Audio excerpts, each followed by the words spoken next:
চুয়াডাঙ্গায় তীব্র প্রবাহের পর অতি তীব্র দাবদাহ শুরু হয়েছে। প্রচণ্ড রোদে বিপর্যস্ত হয়ে পড়েছে জনজীবন। এছাড়া জেলা শহরে বিভিন্ন সড়কে রাস্তার পিচ গলে যেতে দেখা গেছে। চুয়াডাঙ্গায় উঠেছে রেকর্ড 42.3 ডিগ্রি সেলসিয়াস তাপমাত্রা। চলমান মৌসুমে এই এলাকার সর্বোচ্চ তাপমাত্রা এটি। একই জেলায় শীতের সময় থাকে সর্বনিম্ন তাপমাত্রা, আর গ্রীষ্মে সর্বোচ্চ তাপমাত্রা রেকর্ড হচ্ছে। এতে প্রশ্ন উঠেছে, জেলায় কেন এমন পরিস্থিতি তৈরি হয়েছে? তাহলে কি মরুতে পরিণত হবে এই চুয়াডাঙ্গা? এই আশঙ্কা নাকচ করে আবহাওয়াবিদরা বলছেন, কর্কটক্রান্তি রেখায় অবস্থান ছাড়াও জলাশয়ের স্বল্পতা, ভূগর্ভস্থ পানির স্তর নিচে নেমে যাওয়া, অনাবৃষ্টি ও পশ্চিম দিক থেকে আসা লু হাওয়ায় চরম ভাবাপন্ন হচ্ছে এ অঞ্চল।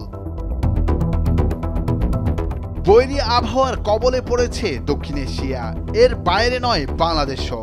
রাজধানী সহ গোটা দেশ যখন তীব্র তাপপ্রবাহে পড়ছে, তখন নতুন ভিন্ন এক মাত্রা নিয়ে সামনে এসেছে দক্ষিণ পশ্চিমের জেলা চুয়াডাঙ্গা। সৌদি আরব আফ্রিকার মরু অঞ্চলের সমান্তরালে এ অঞ্চলের উপর দিয়ে গেছে কর্কটক্রান্তি রেখা। সূর্য এখানে মার্চ থেকে জুন পর্যন্ত ঠিক মাথার উপরেই থাকে। আবহাওয়াবিদরা বলছেন, এপ্রিলে ভারতের পশ্চিমবঙ্গ, বিহার, উত্তর ও মধ্যপ্রদেশ থেকে যে শুষ্ক বাতাস বয়ে আসে তার মুখেই পড়ে চুয়াডাঙ্গা। এই লু হাওয়ার সঙ্গে তাপমাত্রার ঊর্ধ্বগতি পরিস্থিতি করে তোলে ভয়াবহ। এ সময় পারদ উঠে যায় 40 ডিগ্রি সেলসিয়াসের উপরে।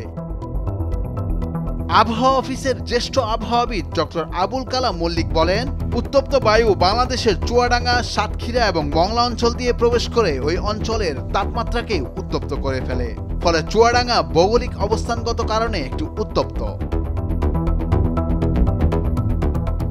পরিবেশবিদেরা বলছেন, সাতক্ষীরা, যশোর ছাড়াও এই বলয়ে পড়ে ফরিদপুর, কুষ্টিয়া। তবে সেখানে জলাধার কাছে থাকায় তুলনামূলকভাবে তাপমাত্রা সহনীয় থাকে। কিন্তু চুয়াডাঙ্গার মাথাডাঙ্গা, নবগঙ্গা সহ শাখা নদীগুলো শুকিয়ে গেছে, নিচে নেমে গেছে ভূগর্ভস্থ পানির স্তর।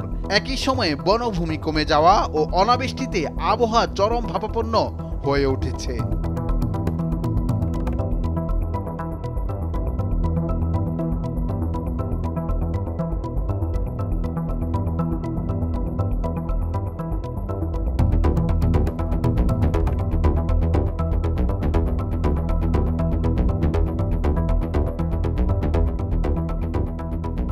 নুরুল আফসার, নিউজ ডেস্ক, ভোরের কাগজ।